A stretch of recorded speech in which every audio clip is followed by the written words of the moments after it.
Você quer ter seu canal de podcast monetizado de forma correta? Então este aviso é exclusivamente para você. Evite de ter seu canal do YouTube desmonetizado. Acesse o link da descrição e saiba mais. Eu vou falar de um cara que era um cara que ficava na cela ao lado da minha, né? Isso é engraçado, inclusive. Nossa cela, eu fiquei preso numa ala, que era uma ala subterrânea no presídio, né? E só depois eu vim saber que era uma ala de presos não perigosos. Então o presídio tinha aqueles blocos grandes, né, tipo Carandiru, né? E tinha essa ala nossa subterrânea que eram só 4 celas. Na minha cela éramos eu e mais uns 20 caras. Nas outras celas também, das 4, né? Só que tinha uma cela que só tinha um preso. Nossa cela, a gente tomava água da torneira, uma água péssima, péssima, muito, muito, muito ruim. Na cela do meio, onde ficava esse cara sozinho, eu dormia no chão. Nossa cela tinha 3 beliches e uma cama. Tudo ocupado, né? Eu dormia no chão. Eu mais um monte de gente dormia no chão. A cela desse cara, que era só para ele a cela, tinha 2 beliches. E aí eu passei um dia assim, a gente não tinha acesso ao pátio. A gente andava só no corredor dessa ala. E aí eu, curioso, né? Passei assim, olhei pela portinhola de cima da porta. 2 beliches, uma TV de teto, passando um videoclipe da Beyoncé, acho que era do Justin Timberlake. Um bom gosto. E esse cara, de galábia, para quem não sabe, é aquela roupa do homem muçulmano, que é um vestidão, né? E aí eu vi uma coisa, sabe aquele desenho animado que a gente, quando é pequeno, a gente via? Tipo, o desenho olha para... O cara tá com muita fome, aí ele olha para alguém e vê um galeto. Quando eu olhei para a cela do cara, tinha um monte de garrafa PET de água mineral assim no chão. E eu tomando aquela água amarga, péssima da minha cela. Eu falei, cara, quem é esse sujeito, entendeu? Depois desse cara me chamou para conhecer, que ele soube que tinha um brasileiro, jornalista, ele quis me conhecer, entendeu? Então, me chamou na sala dele para me conhecer. E os guardas aceitaram isso? O cara mandava na prisão. Se o cara tinha água mineral ali... É isso, o cara mandava na prisão. Idiota, desculpa. Exatamente. Esse cara, o nome dele era Anansi. O Anansi, ele era contrabandista de armas. O cara vendia armas no mercado negro. Ele negociava armas com o exército rebelde da Líbia. Ele comprava armas da Líbia e vendia para o exército rebelde. Tinha muita grana, um cara influente, foi preso e ficava lá mandando no presídio. Digo, cara, eu falei aqui, né? A gente comia só pão sírio e ovo, de manhã, de tarde e de noite. Um dia que eu fui na cela desse cara para conhecer ele, para a gente conversar, fomos eu, o Amaro, né? Meu amigo que falava inglês, e o Anansi lá. A gente entrou na cela do Anansi para conversar. Daqui a pouco, Igor, chegou o agente penitenciário. Nunca esqueço disso. Bateu na porta e o Anansi autorizou o cara a entrar na cela. Quando o cara entrou com 2... Sabe aquelas bandejas de papelão, de prata, assim, prateado, de alumínio? 2 bandejas daquela, cada uma com um galeto no meio e arroz marroquino amarelinho assim, em volta. Cara, foi o melhor jantar da minha vida, cara. A gente comia com a mão assim, um galeto e o arroz e tomando água mineral. Obrigado. E tomando água mineral, assim, uma coisa maravilhosa. E aí o cara contou a história dele, que negociava armas, que ajudava o exército rebelde. Eu sabia. Ele já estava lá há muito tempo? Ele estava lá, acho que tinha 5 ou 6 meses. Tá. E isso modificaram toda a cela. Isso foi em 2012, né? E ia ter a Copa do Mundo no Brasil em 2014, né? Aí ele falou, não, adoro futebol, quero ir para a Copa. Eu posso te procurar? Eu falei, claro, fica lá em casa. Eu falei pro cara, se você for lá, fica lá em casa. Será um prazer. E aí a gente ficou lá essa noite toda, né? Conversando com o cara, jantamos, não sei o quê, e depois voltando para nossa cela. E teve uma cena legal nesse dia, que eu falei, cara, tomar água mineral depois de tantos dias aqui, nossa água é péssima. Aí ele falou, não, a água da torneira aqui não dá para beber, não. Ele falou. E aí quando eu voltei para minha cela, né, eu e o Amaro, ele me deu uma garrafa PET, né, de água para eu tomar. Aí eu falei, Anansi, eu só levo se você me der 6, né, a caixinha toda, né, para mim e para os caras lá também tomarem. Ele, não, aí não, só vou te dar uma. Eu falei, tá, então não quero não. Aí não levei, né, porque se não puder levar para todo mundo, não quero não. Não levei. Chegou na cela, o Amaro contou para os caras, né, o Anansi deu para ele uma garrafa, ele bebeu, mas ele não quis, só se trouxer para todo mundo. A galera aplaudiu, sabe, os caras acharam legal a minha postura. Então teve muito essa que eu falei aqui, essa coisa das relações humanas, né? Você conhecendo as histórias de cada um, né? E o curioso, eu tô bem curioso para saber por que alguns desses caras estavam presos junto com você, mas eu não vou perguntar porque tá tudo aqui. Tá. Né? Tá bom. Então tá, mas você ia falar algo curioso também. Eu ia falar isso, que é o seguinte, exatamente isso que eu ia falar. Uma coisa interessante, cara, que assim, ter sido preso para essa experiência humana foi ir para o livro, porque assim, não tinha ideia de livro. Eu fui lá fazer a matéria. Eu ia ficar lá uma semana e ia voltar, eu nem ia fazer um livro, entendeu? Só que ao ser preso e passar tudo que eu passei, cara, eu fui torturado, ameaçado de morte, sabe? Foi muito punk. Ao passar por tudo isso, eu passei a ter uma história única, né? Até hoje eu sou o único jornalista do mundo que entrou na Síria, na guerra, com visto de imprensa e foi preso pelo próprio país, pela Síria, e saiu. Então, ao ter essa história, eu fiz um livro legal, e aí o livro ficou legal por quê? Porque se eu ficasse solto, como era o meu plano inicial, eu ia ficar 3 dias andando pela cidade. O Rodrigo sabe como é que é o clima nessas situações. As pessoas na cidade, em homes, na rua, no comércio, em suas casas, muito dificilmente iriam receber um jornalista estrangeiro para conversar na boa, por medo. Porque o governo considera a imprensa estrangeira inimiga. Tinha um cara preso, por exemplo, comigo, que foi preso porque fala francês. Ali naquela região, a Síria, Líbano, falam francês, muita gente fala francês pela colonização francesa. Tinha um cara que era corretor de imóveis, falava francês fluentemente e foi preso porque estava ajudando, estava trabalhando como um tradutor para um fotógrafo francês. Então foi preso por estar, segundo o governo, ajudando o inimigo.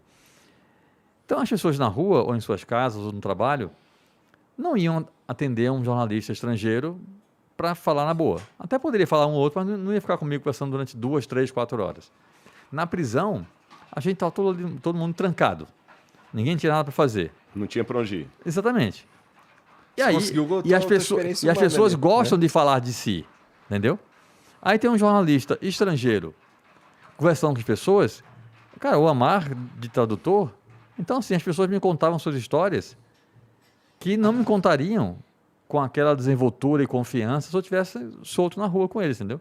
Então, o livro tem essa riqueza de depoimentos, de história das pessoas, que eu não teria se eu tivesse ficado solto. A cela que você tava lá é essa cela que a gente imagina, que é as barras de ferro, ou era essas portas fechadas? Cara, nessa ala nossa, eram 4 celas, como eu falei, né? Eram 4 celas. E aí era uma cela de presídio normal, né? Como qualquer presídio. E aí era subterrânea, tinha uma grade, tinham 2 grades em cima, né? Nas paredes, lateral e ali atrás, uma porta de ferro, dessa grossura aqui assim, e em cima da porta de ferro tinha uma portinhola menorzinha, com uma portinha de correr assim. Aí o agente penitenciário, quando ia falar uma coisa na cela, ele abria aquela portinha, dava o recado e fechava, entendeu? E a gente, 1 hora por dia, os caras abriam as celas para a gente sair e andar no corredor. Essa cela não tinha acesso ao pátio. Tá. A gente saía das celas e ficava caminhando pelo corredor. Pô, e vocês eram os não perigosos. Os perigosos, então... Cara, nos blocos grandes, a nossa ala não tinha briga, não tinha confusão. Tem a coisa que o Rodrigo falou aqui da limpeza. Todos os dias, cara, sem exceção, de manhã, os caras acordavam e iam lavar a cela. Tiravam os colchões. Eu dormia numa estopa dessa fininha assim, tirava tudo do chão, colocava nos beliches, na cama, pegavam baldes com água, sabão, iam lavar o chão. Todo dia faziam isso, cara. Estava sempre muito limpo. Tem até uma questão religiosa do nisso, muçulmano. Né? Para fazer oração, limpeza, ele se lava os pés. Por isso que, diferente de uma cela no Brasil, onde dificilmente teria uma torneira ali, né? Ali teria torneira, por uma questão até religiosa. Eles faziam, são 5 orações por dia, o muçulmano faz. Os caras faziam as 5 orações por dia na nossa cela. Todo mundo juntinho. Sendo que a primeira oração não é quando o sol nasce, é quando surge a primeira luz no horizonte, né? Ixi, não sirvo para ser muçulmano, não. Aqui tá o horizonte, antes do sol sair, quando ele vai vindo assim, a alvorada, a primeira luzinha é naquela hora a oração. Que geralmente é entre 4h30 e 5 da manhã. Cara, teve dia de eu estar dormindo, eu acordar na cela com os caras orando 4h30 da manhã, entendeu? E põe o tapetinho, tem que voltar para o lado de Meca. E o interessante é que, geralmente, a gente que é cristão, quando uma pessoa é muito religiosa, muito espiritual, você fala que ele tem o joelho calejado. Para eles lá é a testa calejada. Do chão. Porque ele põe a testa no chão e marca aqui mesmo, né? Quando você vê um sujeito muçulmano com um machucadinho aqui, saiba que ele é muito religioso. Aliás, eu queria até aproveitar e perguntar para o Cléster. Você não era muçulmano, você era o único não muçulmano ali. Não, quem pergunta é ele, você é convidado. É, convidado, viu? Ele tá com medo. Já tá querendo pegar o tempo. Tá vendo, né? Ele falou que sou sócio. Não, mas é porque eu tive essa curiosidade mesmo. Você falou que era o único não muçulmano ali. cristão ocidental. Como é que era essa relação? O fato de você não fazer as orações com eles se sentiam ofendidos? Cara, isso é uma coisa muito eles legal. Perguntaram sobre o profeta Jesus para você, alguma coisa? Isso é uma coisa muito bacana, que eu conto bem no livro isso, que é o seguinte. Quando eu fui preso, o que é que aconteceu? Eu fui preso numa situação muito louca, na rua, como eu falei, né? Os caras ficaram me ameaçando, apontando armas na minha cabeça, dizendo que eu era espião, gritando comigo em árabe, na rua. Cara, é tão estressante, chega uma hora que você quase pede para morrer, sabe?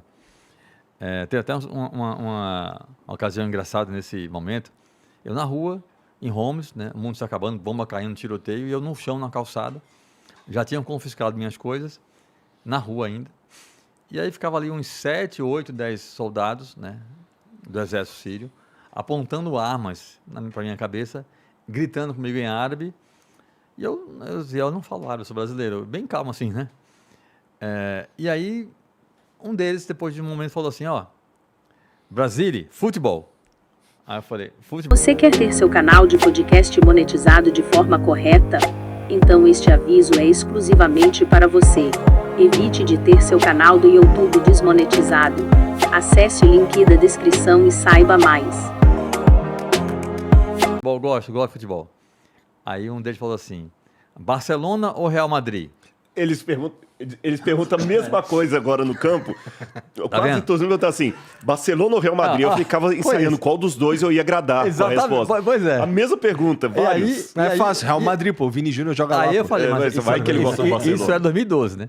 Aí eu falei, Barcelona. E aí eles riam e eu via que eles provocavam uns aos outros. Tipo, ó, ele gosta do meu, né? Do teu. Aí o outro cara falou assim, Messi ou Cristiano Ronaldo? Aí eu falei, Messi. Aí mesma coisa. Aí um terceiro cara falou assim, Maradona ou Billy? Eu falei, Billy? Deve ser Pelé. Aí o cara falou, Billy, The Black Guy. Aí eu falei, não, The Black Guy é Pelé. O nome do cara é Pelé. Pelé é melhor que Maradona. Beleza. Aí os caras ficaram rindo.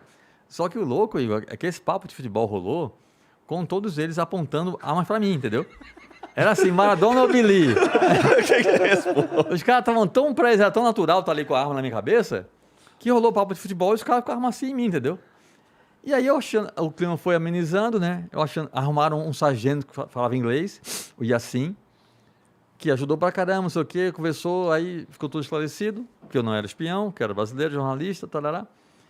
Ele até me ensinou como eu ia chegar no hospital, que eu ia encontrar com o meu contato lá, o Canadian Hospital. Aí até falou, se você for aqui em frente, anda tanto, entra ali, eu já sabia até como chegar no hospital, eu ia a pé dali, entendeu? Tava tudo tranquilo. Aí chegou um carro civil, cara, sem placa, 4 rapazes muito jovens, sem nenhuma identificação, com roupas civis, saíram do carro, pegaram minhas coisas, me colocaram dentro do carro e saíram comigo. Milícia, né, velho? Aí eu falei, cara, acabou, né? Chorei, rodei. E aí a gente saiu dentro da cidade de Homs, 2 caras na frente, tem um motorista e outro rapaz, com minhas coisas com ele, minha mochila e as coisas com ele. Atrás, eu, entre 2 sujeitos, os 2 caras com arma na minha cabeça, assim, um aqui, e o carro passando por dentro da cidade, e eu vendo mundo acabado, gente morta em valas, garotos muito jovens, meninos de 13, 14 anos, com camisas de clube da Europa, Real Madrid, Barcelona, Milan, Juventus, correndo pela rua com armas, dando tiro para o céu e gritando Allahu Akbar, que é Deus é grande em árabe, né? E eu saquei, eram garotos rebeldes, né? Avisando que a força militar, a milícia estava passando por ali, né? E aí, cara, eu vi aquilo e pensei, bem, os caras sabem que eu sou jornalista, estão me empreendendo, estão me deixando ver tudo que eu estou vendo, inclusive o rosto deles. Vão me matar, né? Aí eu comecei a trabalhar na minha cabeça, no meu coração, a certeza de que eu estava vivendo os últimos minutos da minha vida, né? E aí comecei a recitar na minha cabeça um verso bíblico dos Salmos que fala, ainda que eu ande pelo vale da sombra da morte, não temerei mal algum, porque tu estás comigo. Comecei já, vou morrer, já estou entregando já a alma ao Pai, né? Beleza. Me levaram num prédio público, cheio de pôsteres do Bashar al-Assad, né? Um monte de foto do presidente. Aí esse cara que estava na frente, com minhas coisas no colo dele, minha mochila, saiu, me tirou do carro, e esse cara foi me conduzindo com um fuzil na minha nuca, para frente, para a esquerda, para a direita, para onde eu deveria ir, né? Ele não falava inglês. Esse cara me conduziu até uma porta, um pouco mais larga do que meus ombros assim, com uma escada só para descer. Parei na ponta da escada, dele para baixo, o cara me empurrou. Gol, gol. Aí eu fui descendo na escada, né? E o cara na minha nuca. E aí, quanto mais descia, mais escuro ficava. E aí eu vi um negócio no fim da escada que parecia uma parede. Aí eu falei, acabou, né? Aí fechei os olhos, baixei a cabeça, fiz uma oração, entreguei a Deus e fui descendo a escada bem devagar, sabe? Com os olhos fechados. Tateando degrau por degrau, com os pés assim. Escuraço, dava pra ver nada. Fechei os olhos também, foi tudo escuro mesmo, né? Sim. Aí eu fui descendo com a cabeça baixa. E aí, nessa situação, eu senti uma pancada na minha cabeça e eu vi um barulho. Pá! E aí, cara, quando eu falo isso nas palestras que eu dou, por exemplo, a galera ri porque é engraçado, mas na hora não foi. Né? Quando eu senti a pancada na cabeça e ouvi o barulho, eu pensei realmente que era o tiro na minha cabeça. E tu vai morrer assim? Parece que eu tô vivo. A gente nunca morreu, né? A gente nunca morreu, não sabe o que é. Não sei como é morrer. Aí eu pensei de fato que era o tiro do cara na minha cabeça. E aí deu um alívio, cara. Eu falei, nossa, acabou, que bom, né? Aí ainda pensei assim, ainda bem que foi rápido e não doeu, né? Aí fiquei parado lá com os olhos fechados e bem leve mesmo, cara. Aí alguém me empurrou. Aí eu falei, agora lascou, acabei de morrer, já tem alguém empurrando aqui já. E eu não abri o olho, fiquei lá de olho fechado ainda, né? Aí o cara empurrou, eu abri o olho já para brigar com o anjo, né? Eu falei, quem é que tá aqui empurrando aqui? Quando eu olhei para trás, cara, era o cara. E aí foi que eu vi que na minha frente não era uma parede, era uma porta de ferro, daquelas de correr assim, sabe? A pancada na minha cabeça e o barulho que eu ouvi era a minha cabeça batendo na porta, que eu tava assim, né? Aí bateu. E ali atrás da porta tinha uma sala grande, era meio que uma delegacia improvisada, né? Ali fui torturado, foi um inferno, passei a noite toda algemado, e disseram que no dia seguinte eu ia ser solto, né? E aí no dia seguinte eu não dormi, obviamente, naquele estresse extremo, né? Não dormi. No dia seguinte, que eu deveria ser solto, me colocaram num caminhão baú, algemado, com mais um monte de presos, e levaram a gente para o presídio. E lá no presídio, a maior parte dos presos foi para os blocos, né, grandes, né? E eu e mais uns 10, 15, não lembro, fomos para essa ala subterrânea. Porra, de presos se a maioria foi para um lado e 10 ou 15 foram junto contigo, tinha uns 40 cara no baú, então, no caminhão. Tinha uns 30, eu acho. É? Tinha uns 30.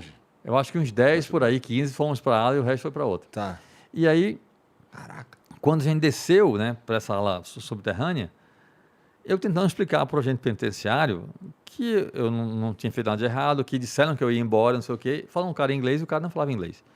Aí foi quando o Amar, que eu não conhecia, né, vi o cara naquele momento. Ele estava em pé quando a gente estava entrando novos. Eu soube depois, por exemplo, que a nossa ala era muito flutuante, a população carcerária. Entrava gente e saía gente todo dia. E aí, quando vai entrar novos presos, tem aquela curiosidade, né? Os caras abrem as celas e fica todo mundo na porta olhando quem está chegando. A única cela que ninguém abria a porta era do Anansi, do traficante de armas. Aí o Amar estava em pé na porta da cela, da primeira cela. E ele me ouviu falando inglês com o agente penitenciário. E viu que o cara não sabia falar inglês, né? Aí ele falou assim, posso ajudar? Eu falei, por favor, explica para ele isso, beleza. O Amar explicou para o cara e falou, ele falou que teus documentos estão em Damasco, estão com o governo e vão esperar eles autorizarem a tua saída, mas que você deve ir embora amanhã. Eu falei, cara, vou dormir aqui então, passar a noite aqui? Ele falou, Eu falei, não tem condições, cara. Isso era tipo 4 da tarde. Eu tenho de ir embora hoje, não vai rolar, enfim. Aí eu pensei, bem, ao menos aqui tem um cara que fala inglês e que demonstrou que está a fim de ajudar. Vou ficar aqui nessa cela, né? Entrei na cela. Isso era umas 4 e pouca da tarde. Assim que entrei na cela, rolou uma curiosidade muito grande dos outros presos em relação a mim. Aí rolou meio que uma coletiva. Os presos faziam perguntas em árabe e o Amar traduzia, né? E aí perguntaram, você veio de onde, por que está aqui, veio fazer o quê, não sei o que, dará. E aí isso tudo eu falei para voltar para a pergunta do Rodrigo. Dos 20 e poucos presos que estavam lá, tinha só uns 4 ou 5 de galábia, que é a roupa do homem muçulmano. E quem usa galábia é o cara que é mais conservador, mais tradicional. Os jovens não usam, é muito raro, né, jovens usar galábia, né? Usam roupas normais como a gente, né, mas são muçulmanos. Então, quando o cara está de galábia, é porque o cara é mais conservador. E aí um preso desse de galábia perguntou se eu tinha religião. Aí eu falei, tenho. Só falei isso, tenho. Porque assim, eu tenho origem italiana, que é essa cara também de árabe, né? O rosto fino, narigão. E eu fui para lá de propósito, assim, eu sempre brinco, eu fui fantasiado de árabe, porque assim, eu peguei muito sol, fiquei bem bronzeado, barba grande, então tem foto minha no livro, você vai ver, eu parecia um árabe. Todo lugar que eu ia lá, os caras iam falar comigo em árabe, e eu fingia que entendia. Aí, quando chegou lá na cela, esse cara perguntou, tem aí a foto? Você passou agora, não tem um quadrinho de Passei foto? aqui. Aí, por aí, vê, tem uma foto minha aí, não tem? Essa aí, ó. Eu tava assim lá, entendeu? Aham. Isso aí, Igor, tem uma foto aí, o detalhe, é uma queimadura no meu rosto que o delegado queimou com cigarro para Porra. me obrigar a assinar um documento policial em árabe. Eu assinei um documento policial sobre tortura, cujo conteúdo eu não sei, mas enfim. Aí esse cara perguntou se eu tinha religião. Eu falei, tenho. Aí ele perguntou assim, você é muçulmano? Aí eu falei que não era muçulmano. E aí ele perguntou, qual a tua religião? Aí eu falei, eu sou cristão. E aí ele perguntou do Rodrigo, né? Isso, cara, foi fantástico. Eu falei que eu era cristão, no meio de 20 e tantos muçulmanos. Fiquei preso com esses caras naquele tormento, naquele inferno, durante vários dias. E em nenhum momento, cara, eu senti nenhuma atitude de agressividade de ninguém comigo, sabe? E teve uma coisa que foi muito, muito especial. Nesse momento, eu tinha acabado de entrar na prisão. Rolou essa coletiva, né, dos caras comigo, tinha falado tudo já quem eu era, de onde eu vim e tudo mais, inclusive que eu era cristão. Isso era, como eu falei aqui, umas 4:30 da tarde, mais ou menos. E aí chegou a hora, pouco depois chegou a hora da oração deles, que é quando o sol se põe. Eu, como já falei, eu sou cristão, mas tenho uma grande admiração pelo povo muçulmano, pela história deles, pela cultura, pela religião. Já tinha ido em vários países de língua árabe, alguns muçulmanos, já tinha ido em várias mesquitas, já entendi um pouco do ritual deles, da oração, chama Adhan, né? E o Adhan é o cântico que precede a oração. Quem já viu o filme de mundo árabe, é muito comum os caras colocarem essa música, né, para ter o clima do muçulmano. Nas mesquitas, no minarete, eles... Allahu Akbar, Allahu Akbar, Ashhadu la, né? E aí, o Amar, que naquele momento não era amigo meu ainda, né? Eu conheci o cara fazia poucos minutos, ele levantou, virou assim para o canto da cela e começou a cantar o Adhan. Aí eu sabia, bicho, os caras vão orar aqui dentro. Os caras estão aqui nesse inferno, nesse tormento, e vão orar aqui. Enquanto o Amar cantava, o Rodrigo falou, tem o processo de limpeza deles, né? Vão se lavar, assar o nariz, lava atrás da orelha, lava as partes íntimas, não sei o quê, para fazer a oração. E eu vi naquilo, falei, bicho, os caras vão orar aqui dentro. Começaram a se organizar, né? Ali a posição para fazer a oração, não sei o quê. O Amar acabou de cantar, foi lá para frente do grupo para começar a oração. E naquela angústia que eu estava sentindo, eu fiquei muito afim de orar com eles, para sentir aquela energia boa da fé, né? Mas eu pensei, bicho, acabei de falar que eu sou cristão. Se eu for entrar aqui no grupo, vai dar uma confusão nos infernos, né? Capaz de ter briga. Aí eu pensei, mas, bicho, já estou aqui mesmo na merda, né? Assim, uma confusão a mais ou a menos, faz diferença. Aí eu fui orar com os caras. Levantei, entrei no grupo, fiquei lá minha quieto, né?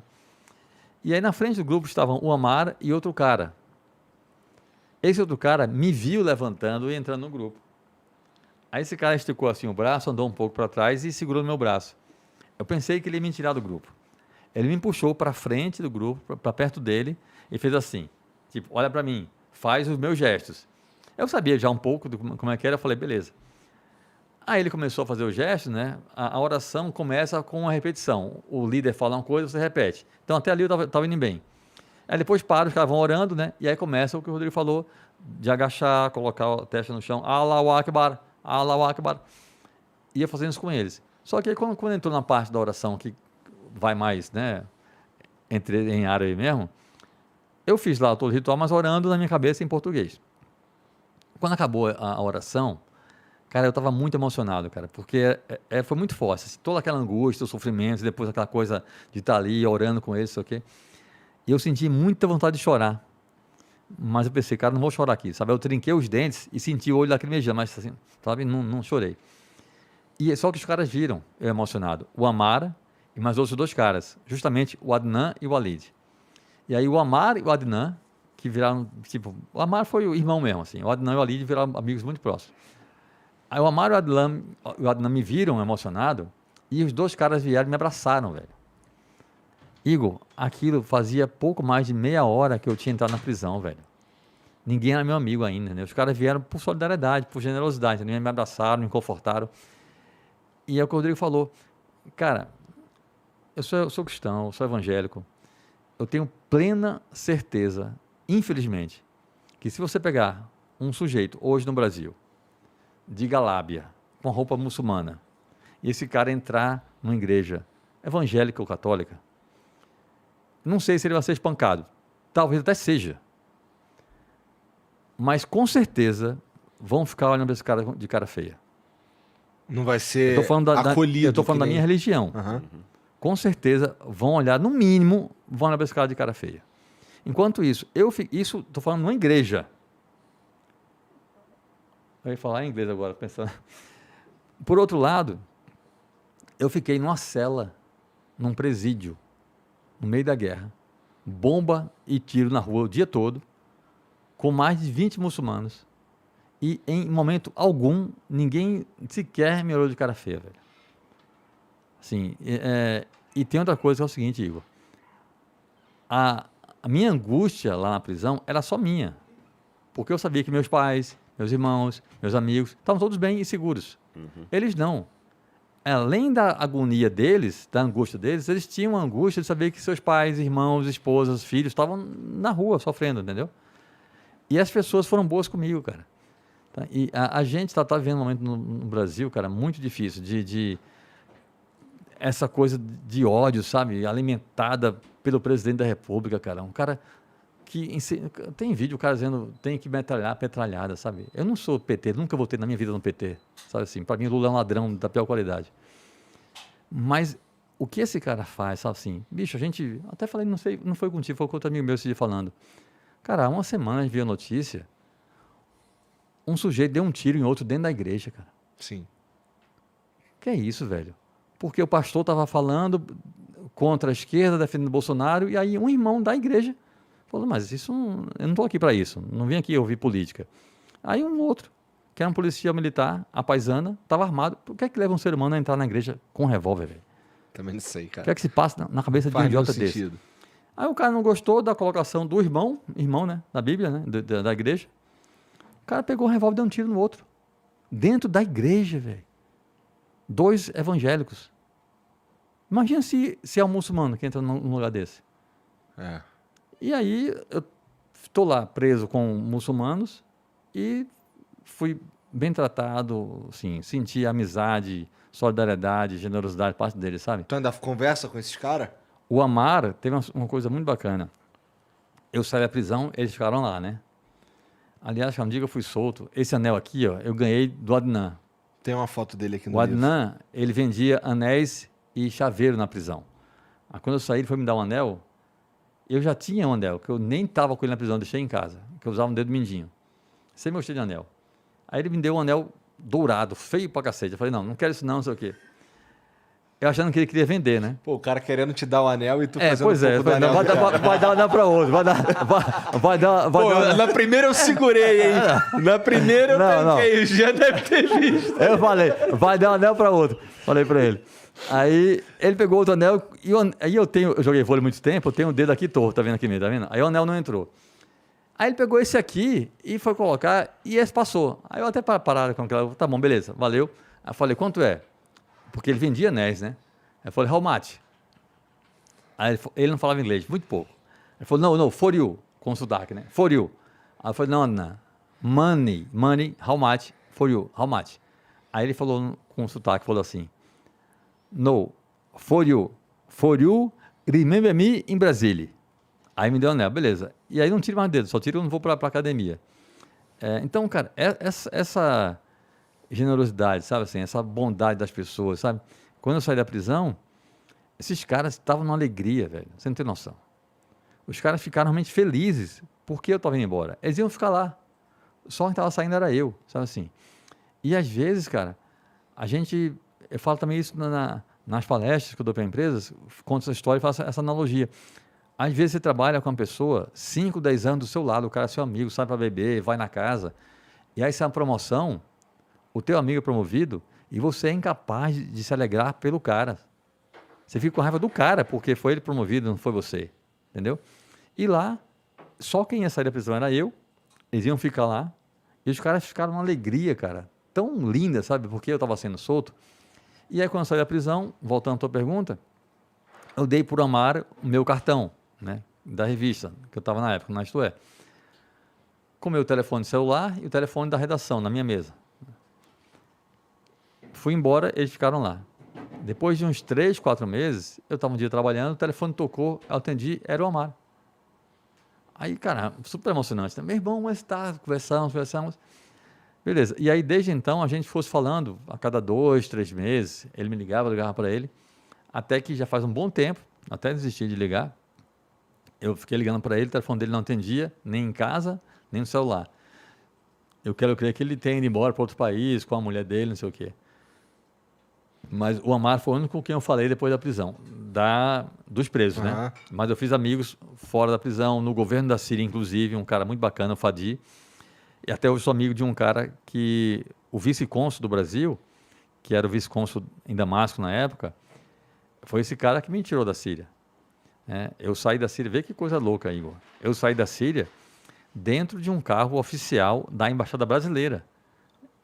O motorista da embaixada, eu e o João, que é esse vice-cônsul, ele me levou de Damasco, porque do presídio me levaram para Damasco, né? Aí eu fiquei mais 3 dias lá em Damasco, sendo monitorado por um cara do governo da Síria, que é o Fadi, que virou também meu amigo.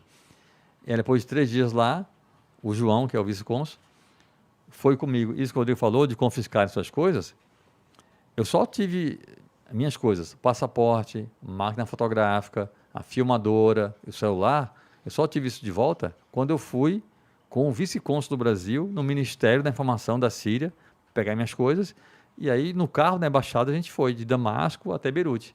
Eu saí da Síria dentro de um carro da embaixada brasileira, cara. No fim das contas, tu ficou lá quanto tempo? 6 dias preso, mais... Eu fiquei ao todo, acho que 10 dias. Acho que foram 10 dias. Os 7, mais 10, 11 dias, por aí.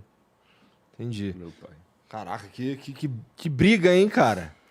Foi pesado o negócio, cara. Mas foi uma experiência que, sério, assim, por mais que tenha sido angustiante, sabe, pesada, sofrida, e foi bastante, o que eu falei, foi uma experiência humana muito rica, sabe, assim. E tem uma coisa que eu acho sempre legal falar, cara. Naquele momento em que eu tive certeza que eu ia morrer, porque não foi que eu achei, eu tive certeza que ia morrer. Eu cheguei até a achar que estava morto, né? O mais legal desse negócio todo, cara, é que naquele momento em que eu estava, né, com a arma na minha nuca, o corredor escuro, a escada ali descendo, eu tive certeza que ia morrer, eu não me desesperei, não surtei, não entrei em pânico, não me arrependi. Aquele pensamento que a gente tem às vezes, né, tipo, maldita hora que eu vim pra cá, pra quê? Não, isso aí em momento algum passou pela minha cabeça, cara. Até porque eu fui pra lá muito consciente de que podia acontecer aquilo, né? Eu tô indo pra guerra, cara. Então, assim, pode ser tudo, né? E, cara, em momento algum me arrependi. Nem, sabe, me desesperei. Eu estava muito tranquilo, sabe? Eu tinha muita clareza no meu coração, na minha mente, que, assim, estou bem com as pessoas. Quem eu amo sabe que eu amo. Quem eu tinha de perdoar, perdoei. Quem eu tinha de pedir perdão, pedi. Então, assim, estou aqui. Até pensei assim, pelo menos vou morrer onde eu queria estar, fazendo o que eu queria estar fazendo, sabe? Eu falo muito isso, porque existe hoje uma ideia que eu acho muito equivocada, que é bonitinho, mas não é verdadeiro, que é o seguinte: se você fizer algo com dedicação máxima do coração, vai dar certo. Não vai, amigão. Sinto informar, mas não vai. Muitas vezes você faz algo de coração, com honestidade, se dedica o máximo que você pode se dedicar e dá merda. Acontece isso, muito, Sim, né? É muito possível. Muito. É mais comum do que Pois a gente gostaria, pois né? é. A grande questão, Igor, é que assim, quando você faz algo realmente com um propósito verdadeiro no seu coração, com honestidade com você, com os outros, se der merda, você não se arrepende. O processo